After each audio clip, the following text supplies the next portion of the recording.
Many of you will also be aware that Parliament recently enacted the Government-Owned Enterprises Act.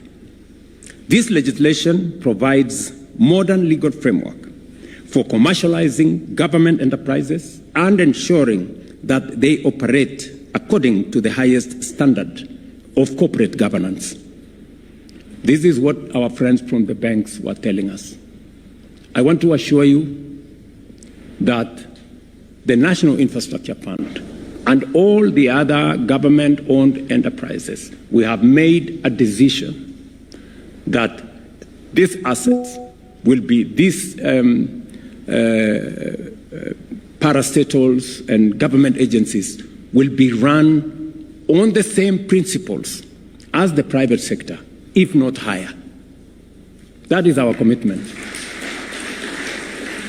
We have made the decision that these commercially viable agencies and enterprises will not be run by people with political connection.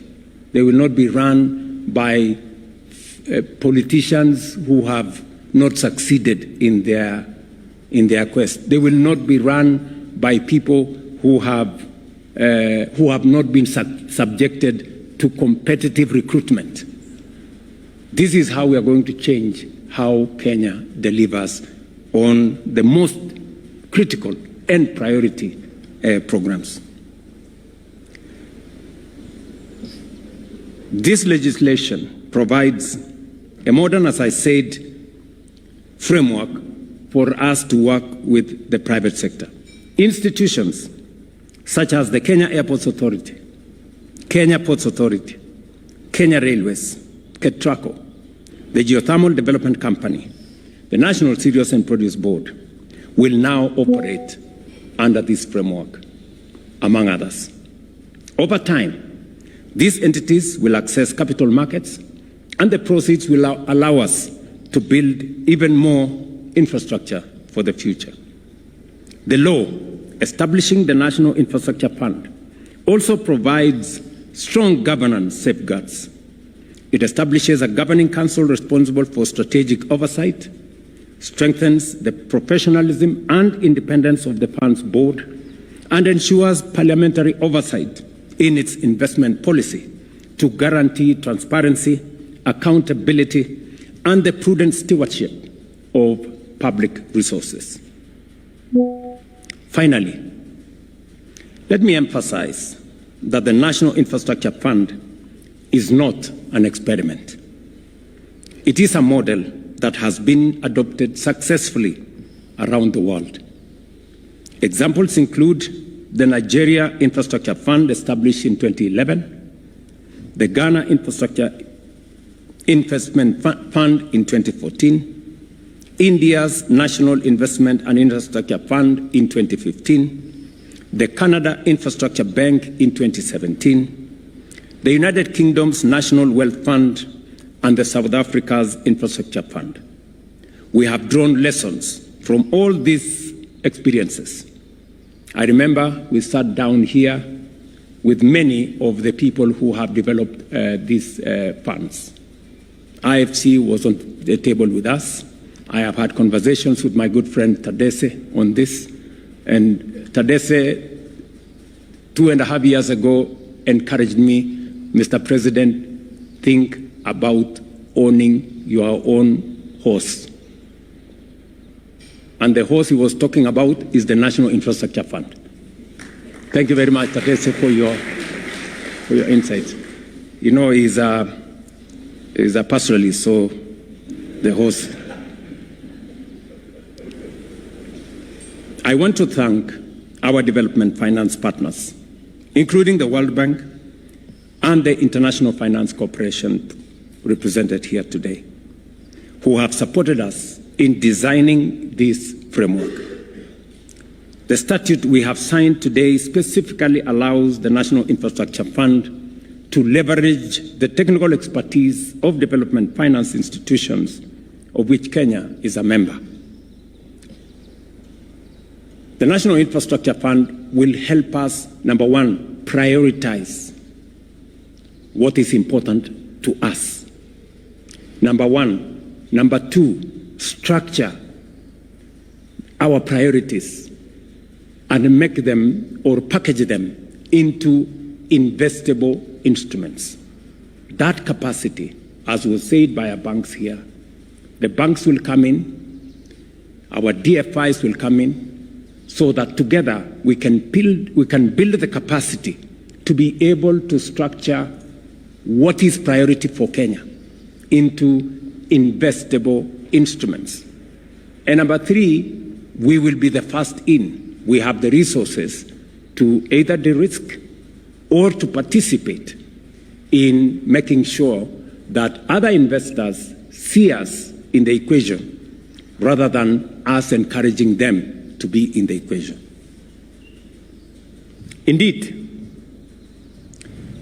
I must acknowledge that without the responsiveness of our regional and global partners, including the Trade and Development Bank, Afri-Exim Bank, the Africa Finance Corporation, the Africa Development Bank, the World Bank, Kenya would have faced far greater difficulty navigating the global financial turbulence of the last 2 years of my administration. And these good people have been friends to us. We've had very difficult conversations sometimes, but we have been candid and we've been open in our conversations.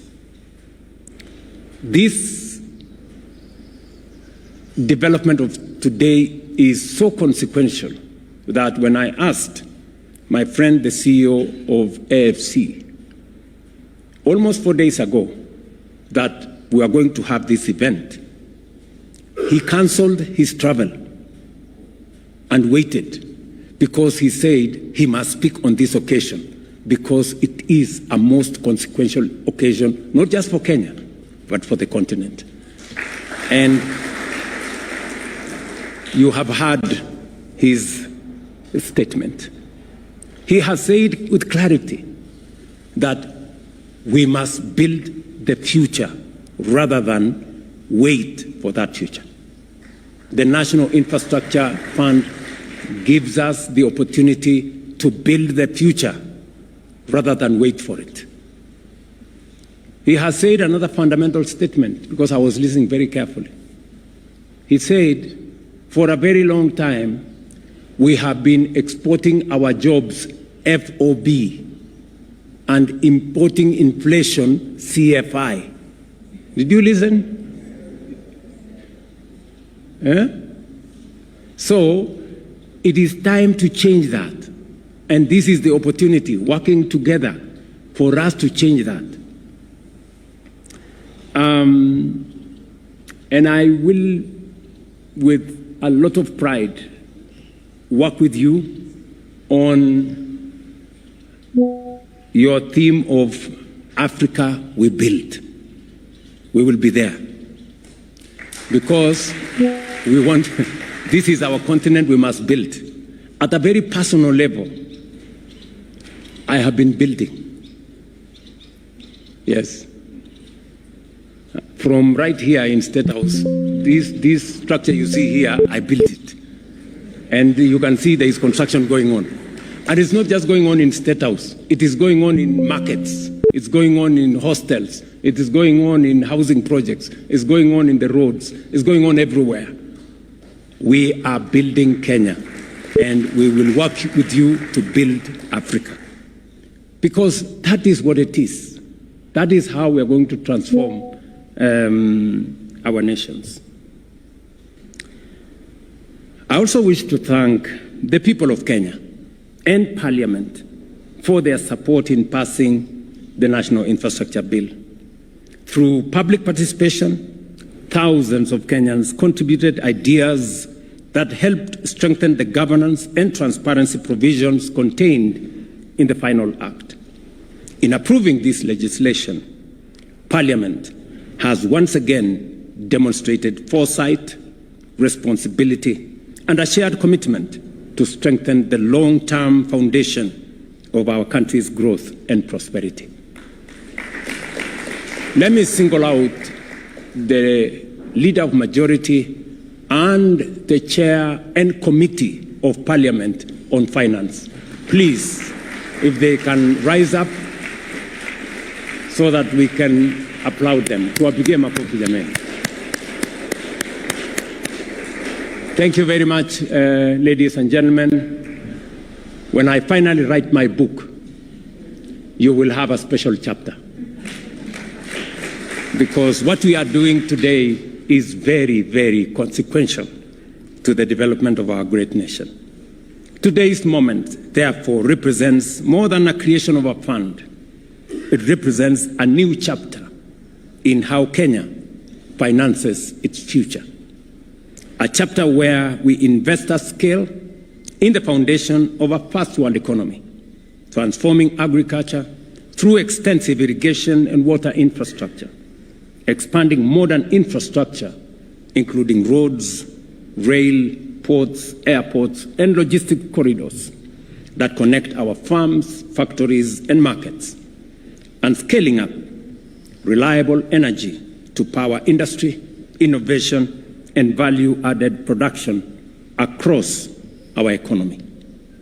A chapter where our ambition is matched by our capacity. A chapter where the savings of Kenyans today build the infrastructure of Kenya's tomorrow. And a chapter where development is not postponed for tomorrow, but financed confidently today.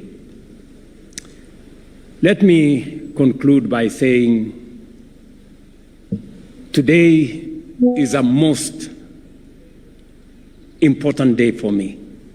You know, when I see us moving from the discussions we've been having, when I listen to what the private sector is doing, and I want to associate myself with what the banks have said.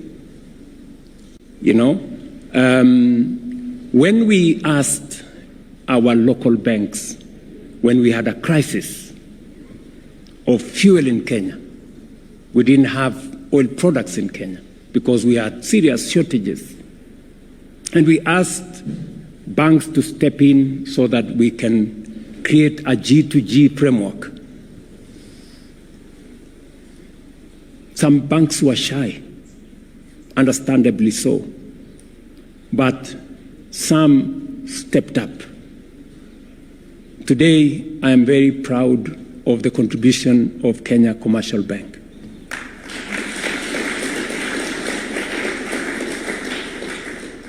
In fact, they endured a lot of ridicule. They were told that they were so much in bed with government, they would suffer many consequences. But look at what has happened.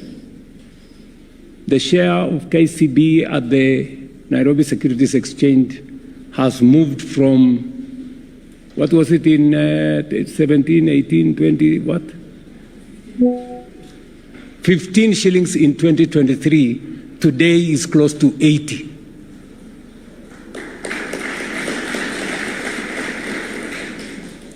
That is what happens when you work with government in a structured manner.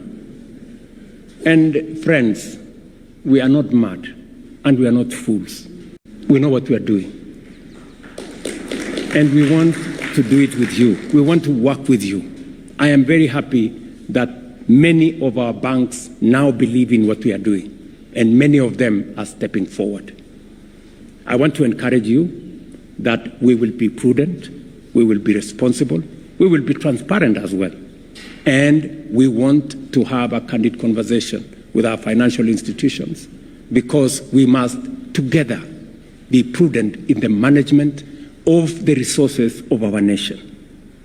We don't have a nation that belongs to the private sector, neither do we have one that belongs to the public sector. We are one, and therefore we will work together. Let me say one more thing.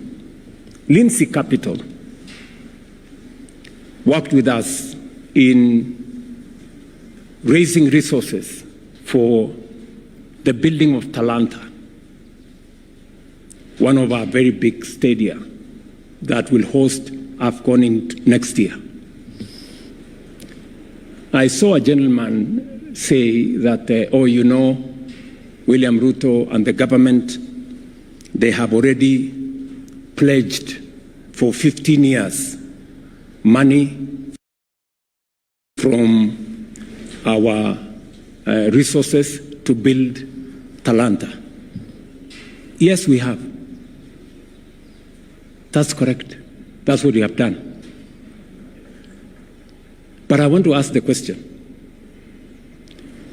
The last 15 years, what has that fund done? Do you have anything that you can see that that fund has done for the last 15 years? Nothing. Cabro here, a gate there, some other money stolen at the corner, others appropriated at another place. We are better off pledging 15 years when we can see a facility like Talanta Center standing, because then there will be no money to be stolen and there will be no money to